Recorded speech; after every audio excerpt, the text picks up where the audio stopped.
Welcome back, dears. Today I'll explain a very interesting play in your MCP textbook, If I Were You. This lesson will let you know about the specialities of a play in a very simple manner. This play follows the life of a playwright who is named Gerard. This play by Douglas James is an account of how Gerard escapes a killer through his sheer cleverness. And in this play, we see Gerard is ready to leave for a rehearsal when he encounters an intruder. And thus, upon finding himself in a fix, Gerard manages to convince the intruder to not kill him. And we learned that the intruder was planning to assume Gerard's identity as the police were looking for him. Lucky for Gerard, his cleverness and wit save him from getting killed. And Gerard not only successfully saves his own life but also catches a criminal and finds a new plot for his next play too. And thus we can say it is a very interesting story to read. Now we can go to the play in detail. In the beginning of the lesson, we can see the setting of this play. Okay, so we will get the idea of what is going to happen over there. Gerard lives alone in a lonely cottage. An intruder who is a criminal enters his cottage. He intends to murder Gerard and take on his identity. Does he succeed? So first itself we will get the idea that Gerard is living there all alone in his cottage and an intruder intrudes in his home and he is there to kill Gerard, and whether he will be killed or whether Gerard will be saved, we can see. So the scene is set in a small cottage interior. There is an extreme back right which may be curtained. Another door to the left must be a practical door. The furniture is simple, consisting of a small table towards the left, a chair or two, and a divan rather upstage on the right. On the table is a telephone. So this is the scene we can see on the stage. It is showing the interior of a small cottage. The scene of that play is in the background of a small cottage, showing the interior of a small cottage, and we can see an entrance back right, and it can be actually a curtain one. It can be not the real door. It will be just a curtain, and on the other side, on the left side, we can see another door, and that is a practical door. And the furniture is very simple. It consists of a table and one or two chairs and a divan. All these things have been seen on the stage along with the telephone on the table. So now we will see the actual play itself. When the curtain raises, Gerard is standing by the table making a phone call. He is of medium height and wearing horn-rimmed glasses. He is dressed in a lawn suit and a greatcoat. His voice is cultured. Gerard, well, tell him to phone him directly. I must know. Yes, I expect I'll be still here. But you mustn't count on that. In about 10 minutes' time. Righto, goodbye.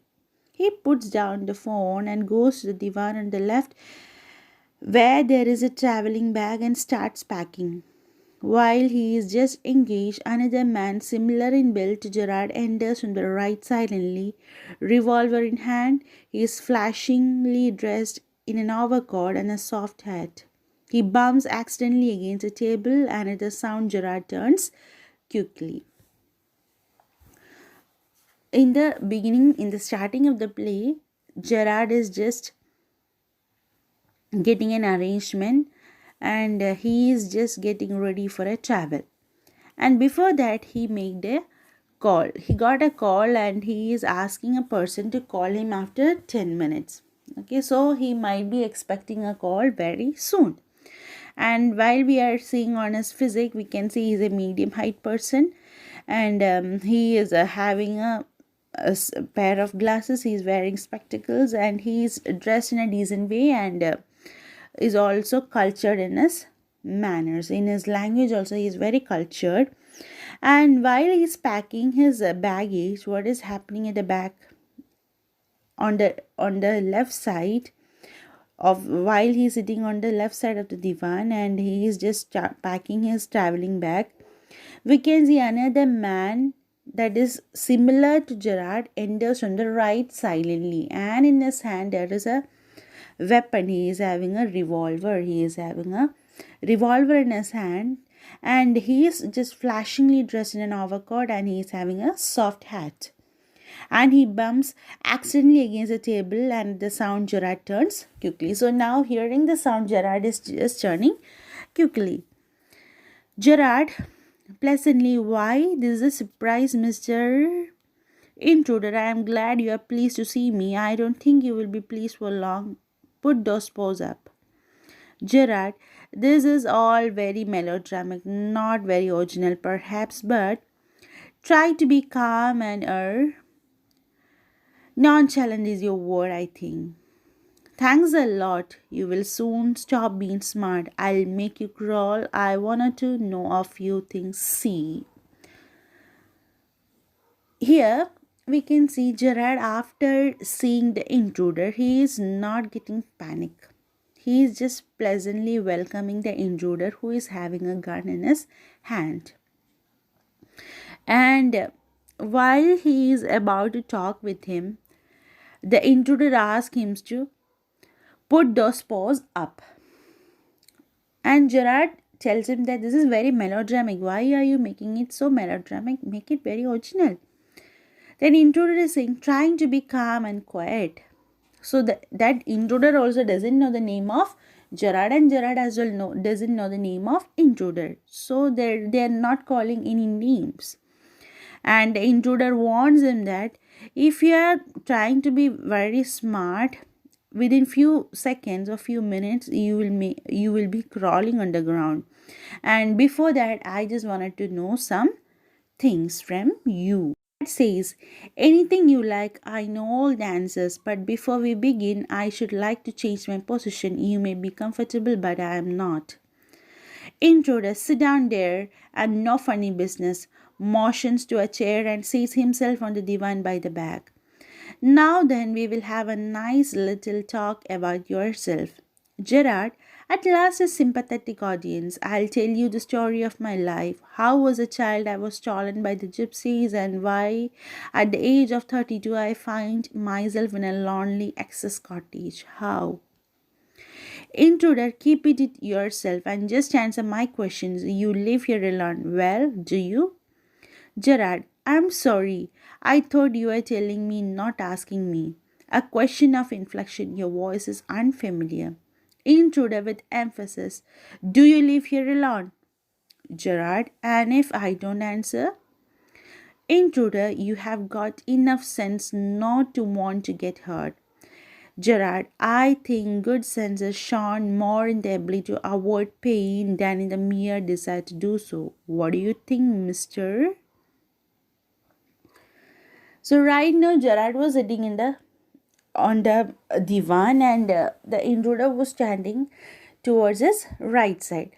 So Gerard was not comfortable in talking with him like this. So he asked him to sit over there. So he is sitting, intruder sits on the divan, and he is starting his questions. He just wanted to know something about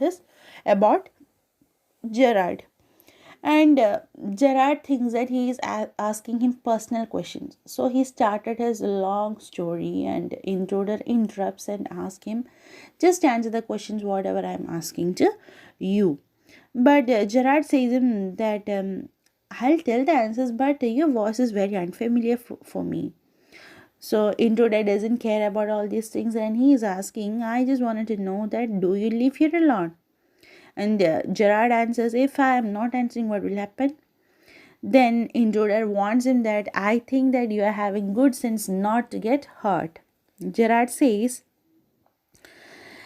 I think good sense is shown more in the ability to avoid pain than in the mere desire to do so. What do you think? So he is just mocking at him. Actually, Gerard is mocking at intruder, and he is not at all afraid about intruder who is having a revolver in his hands, and he says that I used to think that it is always better to avoid pain than to create pain to anyone.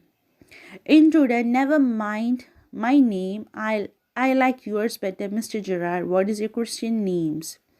Vincent Charles. Do you run a car? No. That is a lie. You are dealing with a fool. I am as smart as you and smarter. I know you run a car. Better be careful, wise guy. Are you American or is that merely a clever imitation? Listen, this gun is not toy. I can hurt you without killing you and still get my answers. Of course, if you put it like that, I'll be glad to assist you. I do possess a car and it is in the garage round the corner. Intruder, that is better. Do people often come out here? Gerard, very rarely. Surprisingly few people take the trouble to visit me. There is a baker and a greengrocer, of course, and then there is a milkman, quite charming, but no one so interesting as yourself. Intruder, I happen to know that you never see trade person. Actually, the intruder just wanted to know more details about Gerard, and he knows about. So he had some facts about Gerard, and the main thing he focuses is that Gerard is rarely visiting outside, and very few people are visiting him in his cottage. He is not going anywhere outside his home, and very few people used to visit him while he is in the home. That is the actual sense behind all these questions. Okay, and Gerard let him know that he used to see only the baker, the greengrocer, and the milkman, and they were not so interesting as yourself, because you are just asking me questions and they are not asking me any questions, and you are making me panic and they are not making me so. And intruder is happy to hear this, because he is happy that he is not having a direct connection with any trade people. Gerard, you seem to have taken a considerable amount of trouble. Since you know so much about me, won't you say something about yourself? I had been so modest. Intruder, I could tell you plenty. You think you are smart, but I am the top of the class round here. I have got brains and use them. That is how I have got where I have. Gerard, and where precisely have you got? I didn't require a great brain to break into my little. It didn't require a great brain to break into my little cottage. Intruder, when you know why I have broken into your little cottage, you will be surprised, and it won't be a pleasant surprise. Here, Gerard is asking some questions to the intruder and asking him how you came to know much about me, and I was behaving so nicely to you, and I hope you will also answer my questions and tell me something about yourself. And intruder warns him that you are thinking that you are too smart, but you are not. I am smarter than you. And Gerard just mocks at him that it doesn't require a great brain to break into his little cottage. Then intruder says that when you come to know why I break into this little cottage, you will be surprised. Then Gerard says, with your figuring so largely in it, that is understandable. By the way, what particular line of crime do you embrace, or aren't you a specialist? Intruder, my specialty is jewel robbery. Your car will do me a great. It is certainly a dandy best. Gerard, I am afraid jewels are few and far between in the wilds of Essex. Intruder, so are the cops. I can retire here nicely for a little while. Gerard, you mean to live with me? A trifle sudden, isn't you have not been invited. Intruder, you won't be here long, so I didn't trouble to ask. What do you mean? Intruder says, this is your big surprise. I'm gonna to kill you. Gerard, a little harsh, isn't it? Intruder with heavy sarcasm. Yeah, I'll be sorry to do it. I have taken a fancy to you, but it is just got to be done. Gerard says, Why add murder to your other crimes? It is a grave step you are taking. Intruder says, I am not taking it for fun. I have been hunted long enough. I am wanted for murder already. And they can't hang me twice. Gerard, you're planning a gracious double. So to speak, admitted you have nothing to lose, but what have you to gain?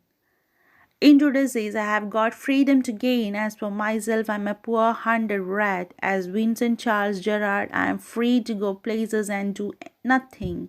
I can eat well and sleep and without having to be ready to beat it at the side of a cop. Gerard, in most melodramas, a villain is foolish enough to delay his killing long enough to be frustrated. You are much luckier. Here, the intruder actually reveals a plan of him. The intruder says that actually he's a criminal and he is specialized in robbery, and especially he is fond of gold jewels. And now the cops are behind him and he just wanted to save himself. And for him, for a meantime, he has to hide somewhere without losing anything. So, if he is living in this cottage, it will be better for him. And Gerard says him that I am not welcoming you to stay with me. I haven't invited you to stay with me, and why you are here? Then he says that I'm not going to be here, or I'm not going to be disturbing you for a long time because I'm going to kill you. Then how you will get disturbed? Then Gerard asks him, aren't you feel that it is too harsh? Then he says that not so, because already I am a person the cops have decided to encounter. So this is not a great deal for me. Then he just reveals that he just wanted to take the identity of Gerald, and the full name of Gerald is Vincent Charles Gerard. And if he is getting the identity of Gerard, he is free to go to any places and can do anything, and he can eat well and sleep well without having the fear of the cops. Then Gerard says that in the melodramas, the villains are very foolish, and they are foolish enough to delay this killing long enough to be frustrated, and you are much luckier. So the remaining part of the lesson of this play will be dealt in the next class, and I hope you understood up to this. And if you have any doubt, please do clarify at the earliest. Thank you.